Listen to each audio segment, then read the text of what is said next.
How is it going, people? Welcome to this week's edition of the Locker Room right here, Top 6 Fan TV, action packed weekend in the English Premier League involving the Big Six, or the Top Six as we call them, right here. Mans is in the house, donning his classic United jersey. Jonah is back in the building uh, for Liverpool right there. And as you can see, their fortunes are looking up from that Nike logo. And that's what uh, that's what it looks like. It's going to be, a wonderful ride for the cup, hopefully. But we'll get right into it after this.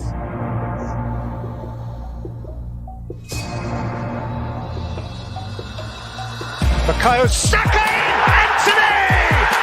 Salah! Beautiful from a Bane! God! There goes Haaland. He's on it.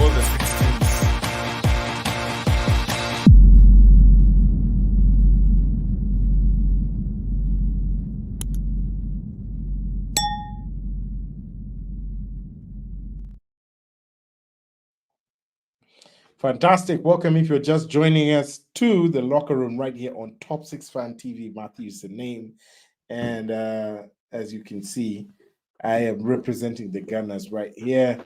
And of course, I have introduced the other two guests, rather, our panelists for the show today. Sly is still in hiding. I don't know why, but hopefully he'll pop on soon enough. Maybe he's going to get a logo for that Chelsea, the front of that Chelsea jersey that Manzi once called an afterclass. But hopefully he'll be joining us soon.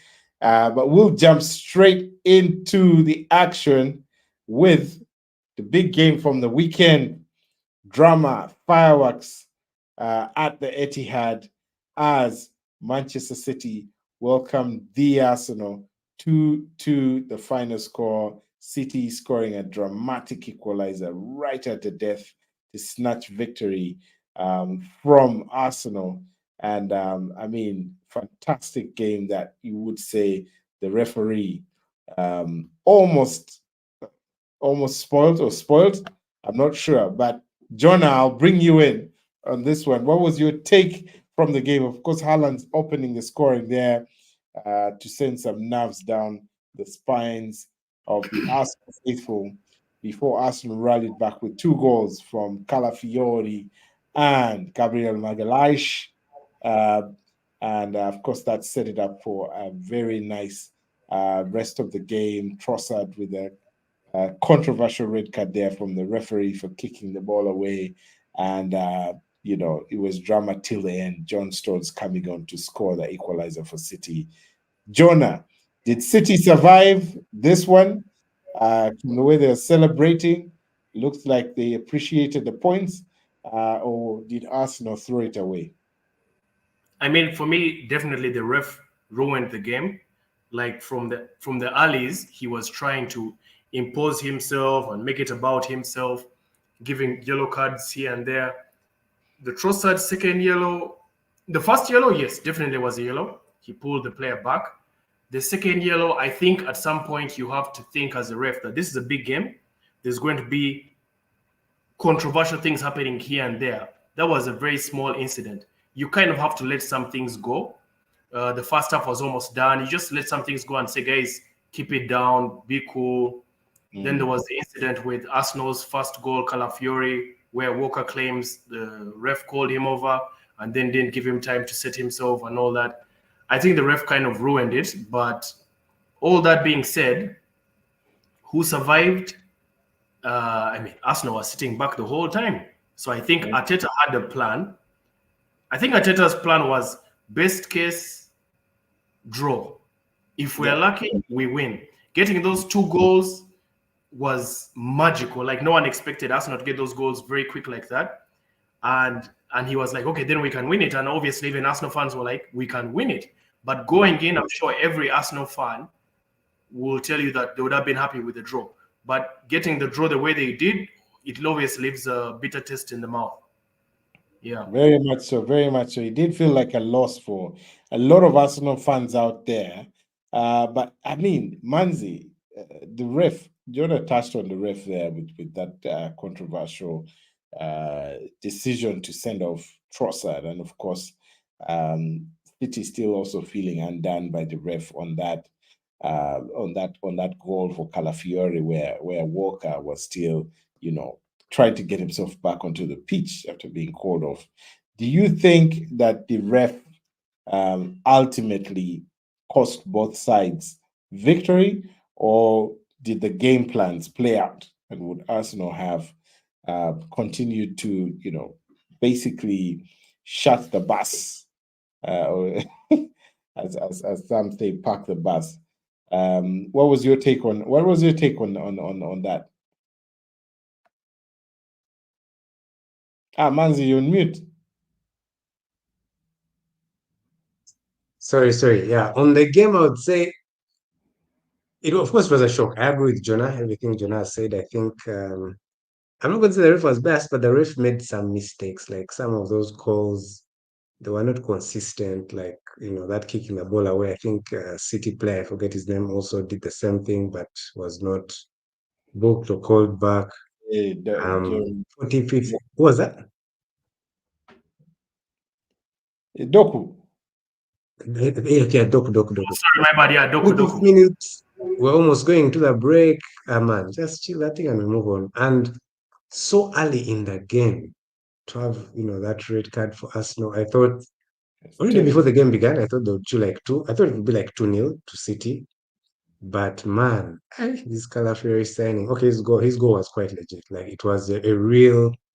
I don't know if they practiced it on the training pitch, but that thing was legit. And then, of course, set pieces. I think Arsenal have done well with set pieces. Saka's delivery, Gabriel's goal. So, like Jonas said, when they went ahead, now we thought that maybe they could do it. But man, with 10 men, you always felt like City would score. Of course, I've been, watching arguments of pundits and others. Yeah, it's slightly after the 7th minute, but also those minutes are 2 minutes. I don't know why nowadays Premier League, those days at a time would be 3 minutes, 4 minutes.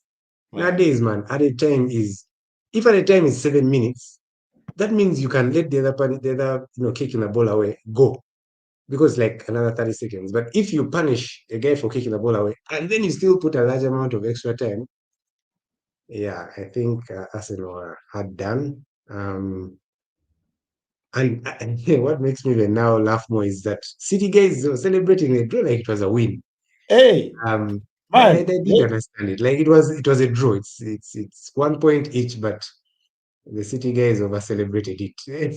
And even hit was it Gabriel's head? Who did he hit with the ball? Man, Haaland should have got I mean, the guy scored, he kicked the ball again, but Haaland has bad manners. That time he was fighting guys in the penalty area. Haaland. Yeah. So it's a bit unfortunate, but first of all, it was been in Manchester. It was Etihad. So that means that if they come to the Emirates, I think they can beat City. Yeah. Yeah, I think for me, in my view, I just slide in here with my 2 cents. I mean, action-packed game, as you tell with the two big boys from last season locking horns. You can tell the blood has gone temperature higher. It's boiling. The match is now, the stakes are well understood between both teams. There's no playing around. You could tell that this has the makings of the rivalries of old between Liverpool and United in the 80s and Man United and Arsenal in the late 90s, early 2000s. And from what I have seen in this game, as an Arsenal fan, I'll take the points. Of course, I would have wanted to win because of the way things were turning out, and I was really hoping we could defend for our lives in those last few seconds, but it was not to be. City are relentless. They have the quality, they can tear you apart. And kudos to the Arsenal defense for trying to hold them off, and obviously that led to I mean, if Calafiori and Julian Timber were still on the pitch, you wonder if that goal might have gone in. And I mean, the personnel did change towards the end, but fair play to City, who kept pushing. But for me, Arsenal have closed the gap on City mentally. This is the second season in a row. They're not being beaten or thumped at the Etihad. And you can tell, I don't know whether you guys saw, but John, I'll pull you in here. I've not seen Pep that upset by a goal in a long time, because I saw him kicking, Man, the way he kicked that Hey, chair. I was like, hey, what's not happening here? Is this like the last game of the season? And so you can tell that Arsenal have gotten under the skin of City. And Yeah. if Arsenal can keep the pressure up and be within touching distance of City, come the second leg, you can expect an even more intense fixture right there. And John, I'll just bring you in to close it off. How much do you feel this result has benefited Arsenal in trying to close the gap on City? Yeah, for sure. Getting a point at Etihad is with the guys who you're competing with. You guys have had Aston Villa away, Spurs away. That was a win. Villa was a win, right? And then City a draw. And Villa is the team that took That was a the win. most points from you last season. And now with City getting a draw, and you could see that it meant a lot to City. It shows that Arsenal for sure, like, are on track to properly contend for the trophy. Yeah, but I still feel Arsenal are a striker short, anyways. But that's really a conversation for another day. But kudos to the Arsenal boys, the defense that tried to hold firm, but eventually was penetrated by the citizens, and but a great spectacle right there. And of course, that controversial result, or rather decision from Mike Oliver, as you can see in your screen, shaping the events that followed. If you're just joining us, welcome to the locker room right here on Top 6 Fan TV. Feel free to hit that subscribe button at the top of your screen, drop a like, share the content. Feel free as well to comment or share your comments, and we'll be happy to actually bring those up on the screen to involve you in the show. And swiftly moving on from that game, we will give respect. Seeing Rare on the floor there, I'm like, that last, I don't know what he was doing on the floor, but Yeah, that guy grabbed. On top of us having a strong defense, having yeah, Rare in goal, man, yeah, teams are going to suffer to break down Arsenal because it's like yeah. a I defender think, plus the yeah, keeper. yeah. I think he was actually, as you can see, I think he was unfortunate for that goal, because the corner kick or the initial shot threw him off, right? You Yeah, would say, I mean, if he was standing straight, maybe he would have had a better chance. Who yeah, knows? because it's facing the But wrong side. The ball passes. he is facing the wrong side. But it wasn't to be for the Arsenal, and we'll take a draw from the Etihad and carry on that result, leaving Manchester City firmly rooted at the top of the English Premier League table with 13 points from 5 games played, one above Liverpool, who are in second place on 12 points, tied with Aston Villa, who are also looking impressive. John Duran, the man of the moment, respect to him. And then Arsenal following with 11 points in fourth, Chelsea in fifth with 10 points, tied with Newcastle. It is still early days in the Premier League, but Liverpool under Slot also looking fantastic or impressive right there. Great result for them at Anfield against Bournemouth. 3-0 the final score. A couple of goals from that man in your screen there. Luis Diaz and Darwin Nunes also getting in on the act and scoring a goal with an assist there coming from Mohamed Salah. Jonah, how is Soft Rock looking for you with Arnie Slot? I like that nickname, Soft Rock. Yeah, I'll say this about Luis Diaz, and I mean, when we were still off air, we're talking about fantasy, and one of the reasons I put him in is when I was watching the preseason games, I noticed something about the way we are playing now as opposed to under Klopp. Obviously, it seems very similar when you just glance over it, but there's something chaotic about the attack patterns that for a player like Luis Diaz, who likes counter football and just being very active in the box, I knew this was going to work for him, even more than for Salah, who is more precise and wants to, shoot the perfect shot and create the perfect pass. Diaz, you saw his, I think it was the second goal where he took it off the keeper coming off a Konate clearance. It was That purely thing was too bad. yeah, but it came pure chaos. Just if there's all those opportunities just coming, we are creating more chances under Slot than we were under Klopp. And I knew with that kind of chance creation, a player like Diaz is going to enjoy. Darwin has also now proved himself. He's also a chaotic player. He hasn't been getting the stats over Jota, who was, I guess, doing well in preseason, so was rewarded with that. But I would be curious to see how Darwin would play 3 to 4 games out of this slot system. Looks like he's slotting right in. Madzi, sounds like you're also excited about that football that they're playing. I mean, what was your take on it? The tempo has certainly gone down. It is, for me, I can see how it's being referred to as soft rock, because I was flipping between this game and the game between Spurs and West Ham, and that was frantic. It was like end to end. Spurs' tempo was quite high, and when I flipped to Liverpool, I was like, "Hey, these guys are like 5-0 up. What's going on here?" Patient build-up play, which is not what you saw under Jurgen Klopp.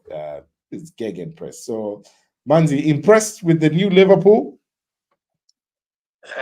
Yeah, so far I think I am impressed in the sense that it's attacking football. Like for me, I've always been a fan of attacking football. So like Diaz's second goal where, Konate from defense gains a very long cross, the way Diaz controls it, and then he has the mind to go away from the keeper. The keeper is out. Like there's no way he's coming back. It's an acute angle, but he still manages to, there's a defender, pass the goal into the net. It was good. I think even his first goal, running through the middle, I think I'm shot with one of his, maybe I think the left foot or the right foot. And then what shocked me about Darwin Núñez is he scored a very complicated goal, like difficulty level was like 9 out of 10. But then the simple things, man, you can't score this stuff which is in front of the wide against the bar. Everything is very interesting. Very close to miss. Same old, but from range, it was like on the right side, I think. Yeah, came it to the, I think, far post, and it bounced back in. It was an excellent goal. So I think Liverpool's strike, that striking line given to Arsenal, Arsenal would be very far. Arsenal needs to pick a leaf from With that one. Yeah, if you had these guys, it's just these 3 guys, Salah, Darwin, and the Diaz. I Would be very kind of disagree. I think, not saying which is better, or I think Arsenal's forward line is very good, but there's something that's happening to Arteta. It's been happening the last few seasons where he's becoming more and more defense-minded. Like if you see a player like Martinelli's output has significantly reduced. Even Saka's output has reduced. These are players who are very attack-minded, especially Martinelli. Saka, remember, was a left back at some point. So him, if you tell him do a defensive job, it comes a bit naturally. But with Martinelli, his output has significantly reduced. Like there's something about Arteta that he's like, you know what? I'm going to just collect points in a haram way. I will get some ugly wins here and there. He was getting some Mourinho stuff. Yeah, exactly. So now, if you got Arteta and put him in Liverpool, all these Diaz guys who you're seeing who are very, very attack-minded would suddenly not be as attack-minded. So it really comes down to the style of play, I think. I think so. I mean, I'd agree with you there because, I mean, in my view, even looking at the signings, if you compare, Arsenal had the best defense last season, undoubtedly.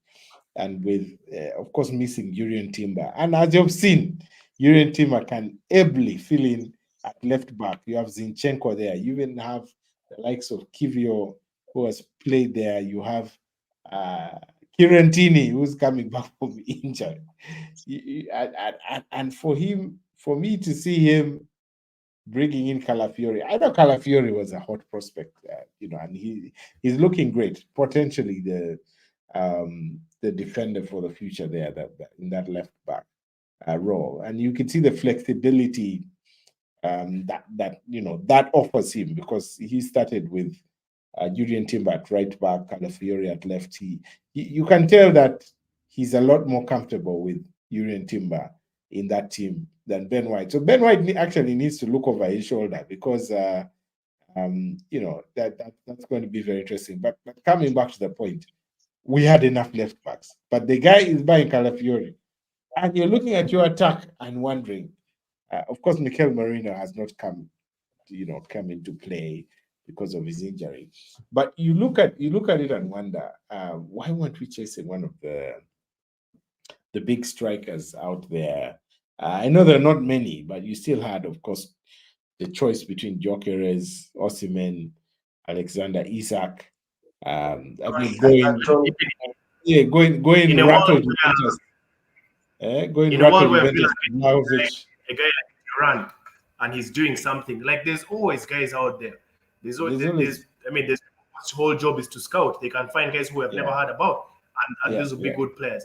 But it shows you that his priority at Arteta is defense. You have all these left backs, all these. Even when he signs, like you said, Julian Timber, he signs him, but he's like, I need a guy who can play 6 and also play right back and left back and center back. He's purely obsessed with not conceding. Yeah. So and formation 6-3. What formation is that? Which one? The Arsenal defense. Hey, boss, man, against Man City, when you're man down, what do you expect, boss? It has to be like 6. 5 or 4, 6. Okay, that is defense minded. Jonah is right. Jonah is just thinking about defense. Yes. No, anyways, moving back to Liverpool, really great result for them there, 3-0. And of course, I'd already mentioned how that looks in terms of impact on the table. So Liverpool is certainly looking good there. Darwin Núñez. But Jonah, let me slide in just before I move away from Liverpool. I don't know how Arne Slot is going to handle keeping certain players happy. I've had already a few noises about Trent Alexander-Arnold last year of his contract. You wonder why he's not renewing. Liverpool boy through and through from like nursery. The one that I'm interested about, of course, he has turned the likes of Ryan Gravenberch around. So Wataru Endo is firmly a backup there in the number 6 role. But in the attacking, of course, Mo Salah, Luis Diaz seem to have locked that spot, those spots on the wings down. But the battle is down the center between Darwin Núñez, Diogo Jota, and Cody Gakpo. That's the one I was looking for. Cody Gakpo. We know what his position is in the Dutch national team. He's basically their star attacker, and you can see it. He does deliver the results when he plays for the Iranian. But what is going to happen? He's spending a lot of time on the bench. I doubt if it continues like this until till the end of the season. You will have all attackers happy amongst the center. I think Jota is fine with his feathers not being ruffled. But between Darwin Núñez and Cody Gakpo, I certainly see one of them, if not both, leaving at the end of the season. But what's your take, Jonah? I'd like to hear Liverpool fans' take. I wouldn't be too worried about Cody. The thing with Cody, he's a bit versatile. Actually, his preferred position is on the left. Even in the Dutch team, his preferred position on the left. He's not very comfortable in the center. So I would say he's more competing with Diaz. And Diaz is having an amazing season. But one thing I've noticed with Slot, as opposed to Klopp, is he's very ruthless. If he doesn't think you're performing, he will quickly switch. In the first game we played, Jarell Quansah, who was his preferred starting partner for Van Dijk, he had a terrible first half. He subbed him off immediately, brought Konate. Now Konate has been playing well and he's being rewarded with games. Jota had 2 bad games, and just like that, now Darwin is starting. So it seems like for Slot, it's a very reward-based system of if a guy is not doing well, he's out. If a guy is doing well, so there's no this favoritism thing of even if a guy is doing badly, he will play for the whole season. So I think that being said, and for all of us who have played sports, you kind of can have faith knowing that if I get my chance and I shine, I'll be rewarded. So Cody he has been getting his games off the bench. So has Darwin. Darwin was rewarded with a start, and now he has proved himself. And if I'm to go off the pattern of how Slot has been, I think now Darwin is the starter in the middle. Diaz is having the season of his life, so you can't remove him. And I'm sure Cody can see that. But if Cody gets his chance and shines, then I think he will also be rewarded. So my take on Slot is he rewards and also will take you out of the team if you're not shining. Like it's just based on performance. Well, we're waiting for the likes of Eric Ten Hag to do the same, but and also it seems to be clicking for Chelsea, and in a similar way, I'd say Enzo Maresca is also doing the business there with his double-decker bus of a football team. But you can see that he also is trying to tweak and find his perfect 11 right there. And you're starting to see some semblance of consistency for Chelsea, and it's starting to bear fruit for them. They're picking up from where they left off last season. Chelsea going to West Ham and, basically brushing them aside. 3-0 the final score there. Nicholas Jackson with a couple of goals there. Great performance from him. Assist from Jadon Sancho. The second one from Caicedo. West Ham were woeful, by the way, for a defense like that. That was woeful. And then Cole Palmer, of course, coming in with a fantastic goal right there. Manzi, 3-0 Chelsea. Your buddies there, as you can see, they proper look like they're in after-class uniform. No sponsor at the front. But this time they're doing the business. Wait, someone needs to explain to me. I don't understand it. Like, is it part of their plan? It's like there are 45 players, like every start of the season, that first came after class uniform as they still negotiate. Anyway, maybe Jonah will give us the answer. Sly, unfortunately, is not here. Sly is not here. Someone actually said, no. They actually had logos printed at the beginning of the season, but unfortunately, they could only be enough for the under 21s. Like they gambled. The guy printing their shirts is on Nasa Road. He's not yet done. Nasa Road guys, man, they can delay. But jokes aside, Jackson was fake last season. Like he was, the guy was using for memes. What guy was better than Hoyland. Jonah wasn't he better than Hoyland last season? Yeah, let me check it. He was. The problem is there's some players like Jackson and Nunez, they're criticized for missing and stuff like that. While Hoyland and Reece James type players who miss half the season because of injury are not criticized. They're like, oh, he just has bad luck. But at some point, you have to criticize someone who is also always injured. Like, what's the issue? Yeah.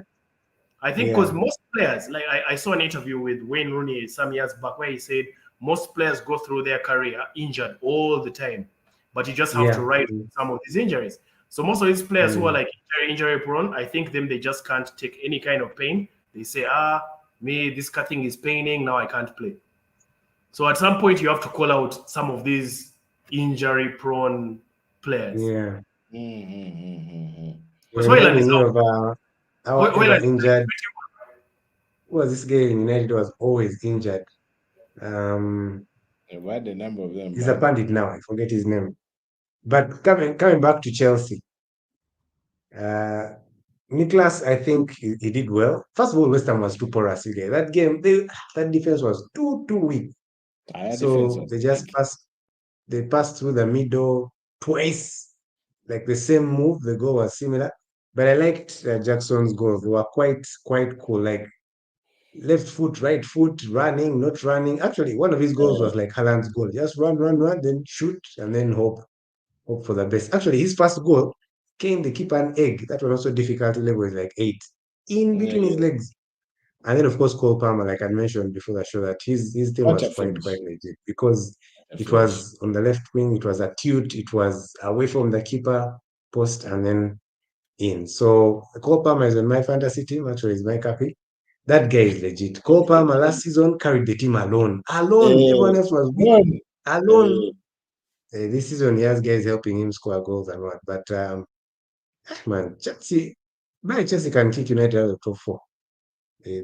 Last season I jumped for them Uh, and they finished above us. So those guys are more organized. With and our 45 players, my only worry is how do you decide who plays when? Like the remaining 100 games, where will they play? Over to Jonah. No, but Enzo Maresca, Manzi, like I say, Enzo Maresca is being ruthless as well. We've been talking about Aaron Mhm. Slot's ruthlessness.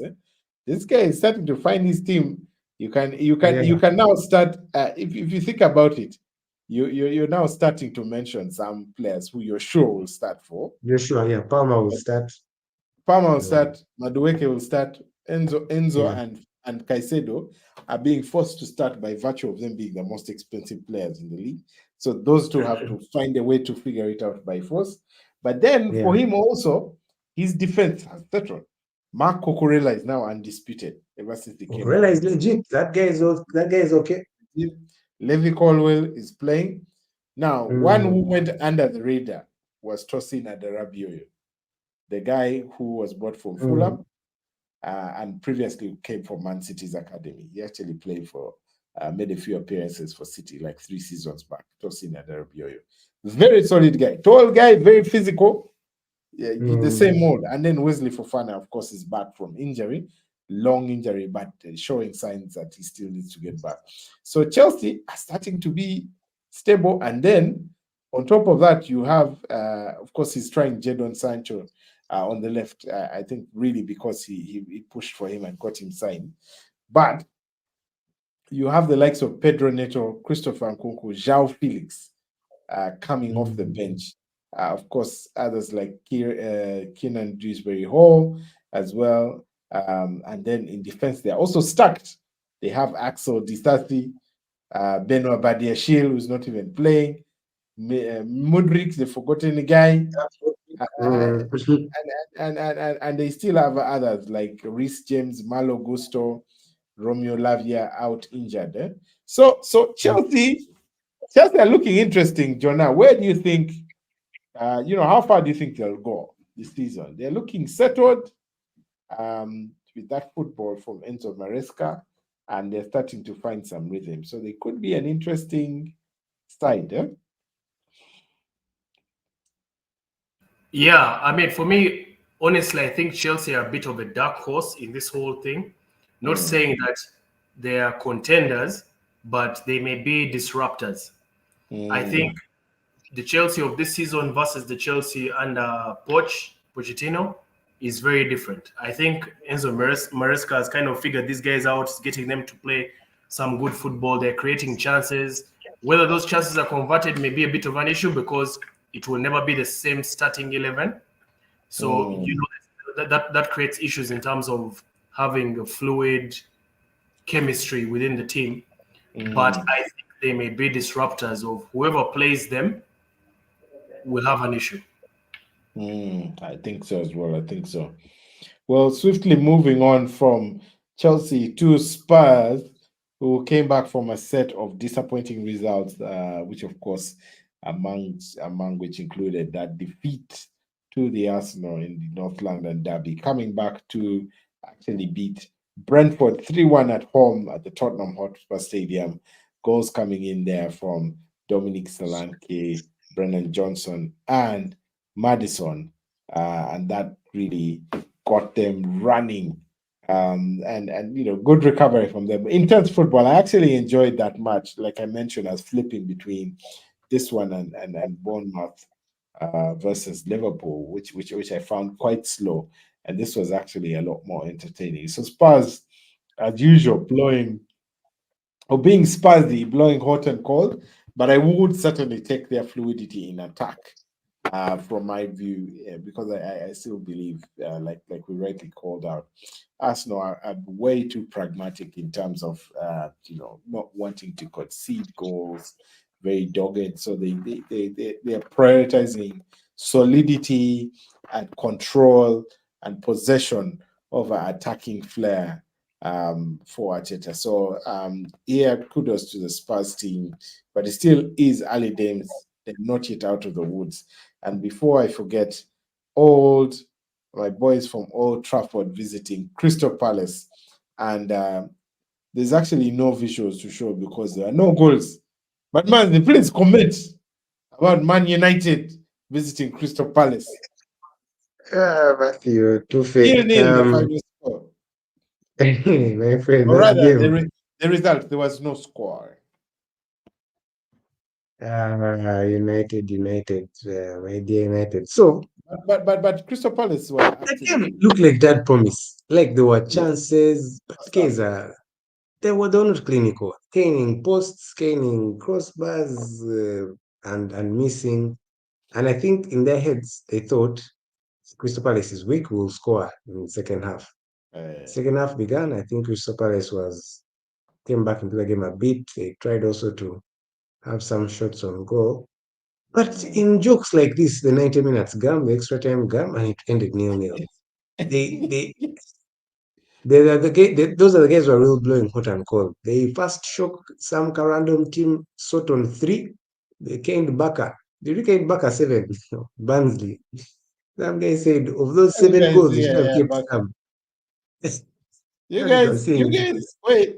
You guys beat Barnsley, who We are like beat what, Barnsley. 2-3 leagues below the Premier League, 2 or 3 leagues. Anyway, those 7 goals, And they now, should have and kept now, some and now, for the Manzi, Crystal Palace game. sorry, but sorry for interrupting, but if you are thinking Barnsley was Barcelona, you were like, we beat Barca or Barca, we beat what will Chairman Boom Squad say now? I can only imagine what Chris must be like, man, we beat Barcelona 7-0 last week in the Carling Cup. Did you see it? That guy will run mad. No. Boom Squad will kill us. No, but to be honest, I mean, United, this result, did you see an improvement versus the previous games, Manzi, before I bring Jonah in here? They try to attack, but there's no conviction. Like, who is going to score? Like, Rashford is not serious. Fernandez is not serious. They were all, I don't know. The way they played, it's like no one is taking responsibility of a moment. No one is like Cole Palmer. Cole Palmer says, "Me, I won't carry this team on my back." Everyone is expecting anyone else to score. Everyone is depending on someone else. But in so doing, when you don't have that responsibility, you don't have that leadership, everything just goes like that. The 90 minutes end without a goal, and like, hey, the game has gone. Yeah, so that's what I would say about that game. It was very sad.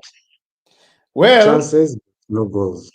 I have a comment here from one of our esteemed fans in the comments chat. Has come in, and guys, you want to take Jonah? Do you want to take a wild guess who this comment is coming from? He disagrees with Manzi. Says there's progress.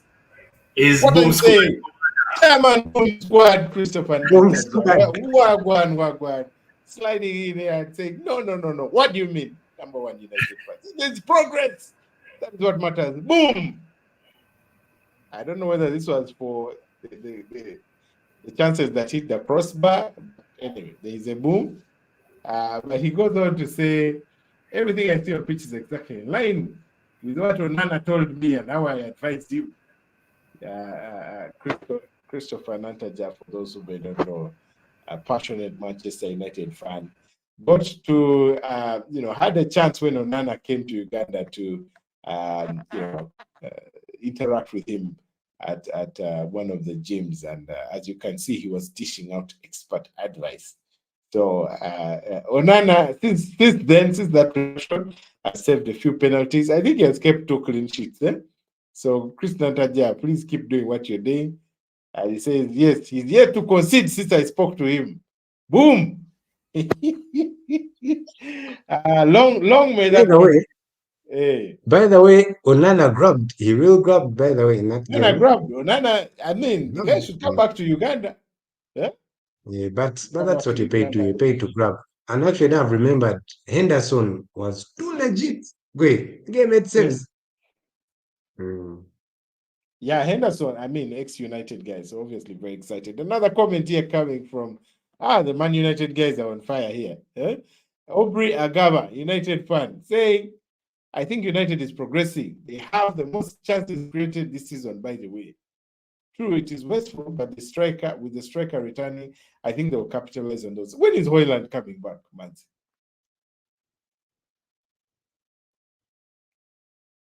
Manzi, when is Hoyland coming back? Are you aware or you guys are still on? Raz, I don't know. I don't know. What happened to him? Do you think I even know what happened to him? He's injured. Man, that guy has been injured for like a few weeks, but we'll wait and see. Jonah, do you think a striker will end up being the answer to United's fortunes in front of goal? As you can see, apparently, I need to back check this. They have created the most chances this season.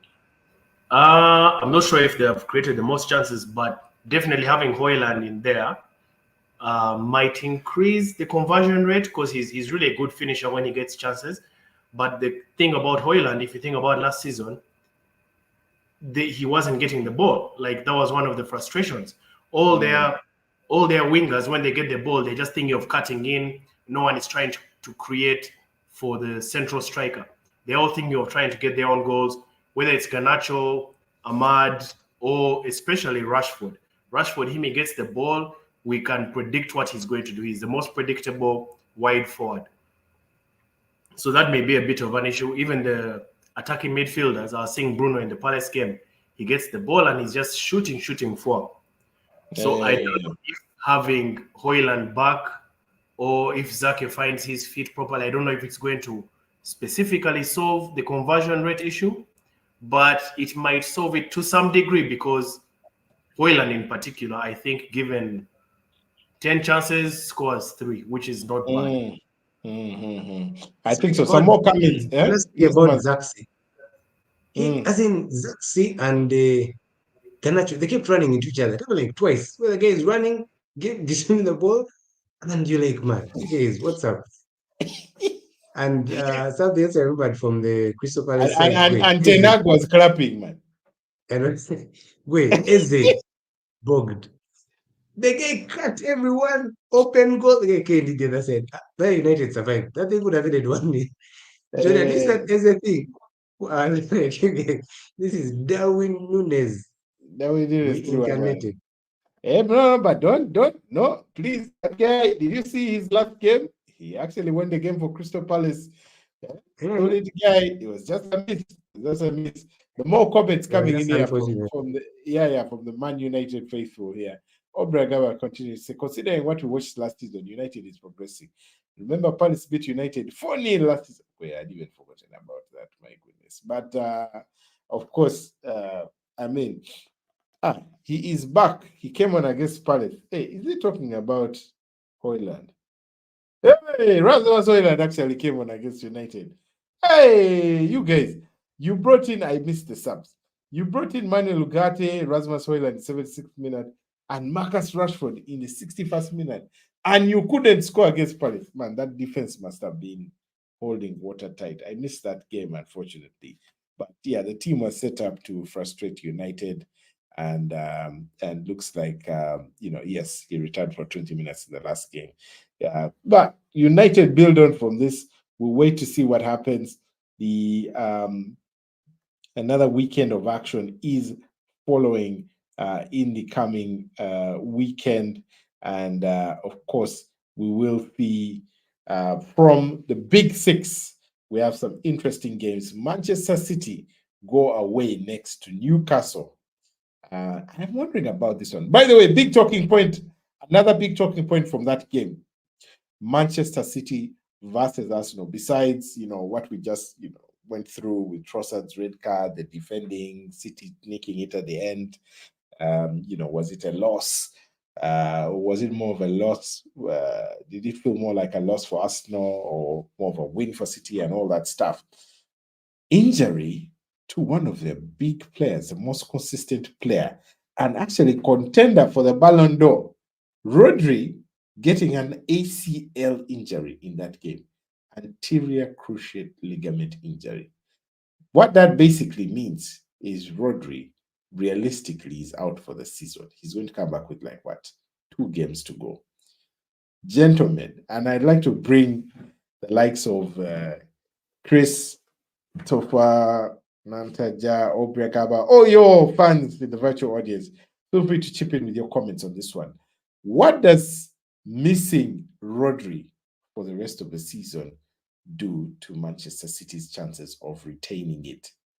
I'll bring you in, Manzi, first, then Jonah. I think, of course, Rodri is very important to City, but man, City has it's an embarrassment of riches. They have so many good players and so many role players. Of course, it's very sad for him and for his season. But personally, I don't think we will notice his departure. Okay, that's interesting, Jonah. He doesn't feel, once he doesn't feel. I mean, with KDB also being injured, I know they have. Now, man, I'm of the same view. Honestly, I think yes, Rodri is a big player for them. He's one of the players that never gets injured and plays almost every game. But one thing with City is they adapt very quick. This season in particular, they started without him and they're already winning. And City, remember, also have money. They are just going to go in January and sign like Zubimendi, and boom, it will be like Jonah, sorry for interrupting, but with 115 charges going on, those charges, what's going on? We all know. We hope at least they'll grab like 5. At least they'll grab like 5. Do you think they'll be going out in Jan to splash the cash? They will do it. Part of the players they bought were the judge, so I think they are covered. They have no problem. Hey guys bought the judge. They bought the judge. Those judges are not going to do anything. They'll just give them like a fine, tell them to pay money, and we move. Yeah, I saw the guys even their legal team even took a team photo. You know, like those football team photos for like a whole team. They have like a whole football team of legal representatives on that one. So we'll wait and see. Okay, you guys don't feel Rodri is going to be missed. Let's see what some of our guys in the virtual audience are saying. Comments coming in. Ali Kigenyi saying Rodri will be a miss, but remember Gundo returned. They have won 5 games without Rodri already, so they will push on. I don't know, you guys. I think we're underplaying Rodri's importance to the Man City team. And some previous comments here actually from Chris Nantaja. Yeah, sorry, I forgot to share this, Chris. Zaxi going off was what made us fail to score. When they got tired, we lost the man that was linking up the play, Zaxi. So Zaxi, they are very critical in linking up the play, according to Chris. And finally, Chris saying it means nothing. Kovacic comes in and he won it for Chelsea. Okay. I see Kovacic there. What happens if Kovacic gets injured? We don't know, but yeah. Anyways, all right. Everyone feeling that Rodri's injury is not going to be a big miss for City. They will weather the storm. Obreagaba coming in to say City can manage if they choose to sacrifice some of the tournaments like Carabao. Otherwise, with the increased number of games, they risk their options without Rodri in the cups. I think I agree with Aubrey, who goes on to say City lost a third of their games last season without him. Hey, yeah, as you can see, guys, there is some feedback, and we will see what happens for Rodri. We have to leave it at that, ladies and gentlemen. If you just joined us, you have been watching The Locker Room, feel free to play back it. And this is why it is on YouTube. You can catch up with the content. I like to say thank you to Manzi, right there, Man United man. Jonah, Liverpool man, we've been teasing him about that new Liverpool white jersey. The first thing Arne Slot said when he came into the training center is like, now from the jersey, away jersey, I want the logo to face up because we're going up. But I don't know if that is how the season is going to end. I don't know, Nike guys allowed. You think Nike guys? Hey, I know it is only by the way, guy. I don't know if they allowed. Liverpool might have done their own production, man. It's the first time I've ever seen a Nike logo like that. But we move, we move. Hopefully, Regardless, we move. it will have good fortunes for Liverpool. Jonah, this is your first show of the season. I know we're a few games in, 5 games in, but I want to end the show with predictions. Our traditional round of predictions at the beginning of the season. How is your top 6 finishing, starting from the top? Who wins it for you, Premier League title? I'm going to say City. You guy, honestly. Then I'm going to say Arsenal second. Man, you guy. Then I'm going to say Liverpool third. Then I think Chelsea are going to come in fourth. Fifth is probably going to be fifth is going to be a wild one, but I'll say Villa. And then sixth, I will say Newcastle. What? United 7th? Yeah, United are not getting anywhere near there. Yeah. Surely Ten Hag is going to be sacked, you guy. Hey, we'll keep that on record. He will win, like maybe he'll win something to keep him around. Yeah, like Church. What? Fair play. What is that reward for getting into the Conference League? Fair play. Yeah, he will play. He will win like one manager of the month, something to encourage the guys to keep him around. You've killed him. Manzi, you're laughing. I didn't hear your predictions for the season, but let's go. 1 to 6. 1 Arsenal. 2 City. Good man. 3 Liverpool. 4 Chelsea. This is 5 Aston Villa. I think Aston Villa will do well. You guys. Then no. Let's put Spurs. 5 Spurs. 5, 6 Aston Villa, 7 Newcastle, 8. Boss. Hey, this is Top 6 Fan TV. Let me remind you. Top 6. United can do say 8 or 7 around there. When you start going below 6, 7, 8, I see you trying to look for Man United. 9, 10. Hey, my brother, just please. We're on the second page, you guys. If you look for Man United now on the table, you may not find it. Things are bloody. All right, but for me, top 6, I'll go with my beloved Arsenal. Nicking it though, I don't know, man. Without a striker, it's a long shot. Arsenal first, City second, Liverpool third, Chelsea fourth. I'll go Villa 5th and United 6th. And that will be it. Oh, we have one late comment coming in here to round up the show. Obrega was saying, I honestly thought Jonas jersey was adjusting, hence the logo. But now that it's like this, I don't see them in the top Obre 4. is saying that Liverpool won't be in top 4. Is Obre Kawa? Is he? Do you know why he's saying it? Because of the way the Nike logo is. He thought Jonas grabbed it from China, man. It's like, is this thing like second hand or refabricated from? If anything, the logo is saying we're going to be. The logo is like number 1. My guy, I don't know if that's just do it or just eat, because and yeah, closing it off there with Obre's predictions for the season. Obre's thing is Kawa. Arsenal, City, Chelsea, Villa, Pool. Villa twice. Liverpool 5th. Villa, I don't know. Yes, that's maybe SC Villa for number 6. A very interesting one. Controversial. Okay. Hey, but you put Villa twice, suppose. Man, is this SC Villa or what? That one is SC Villa. Sports Club Villa. Anyway, Aubrey, I think you need to just double check. Maybe you meant United in one of those. Top 6. Very quickly, Chris Nantaja, of course, chairman, Boom Squad. You know what his prediction will be. United to lift the trophy in first place. Man United first.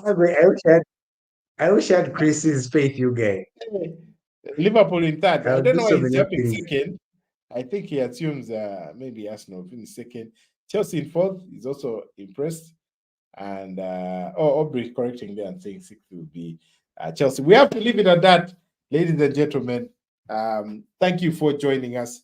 Those as well in the virtual audience there. I know a number of you have been watching. Those who have managed to comment, Aubrey, Chris, Ali, thanks a lot. We'll have to leave it at that.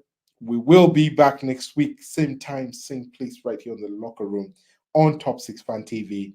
Don't forget to hit that subscribe button if you haven't already. Hit the like button, share this widely and wildly. Have a great rest of the week and take care. Bye-bye.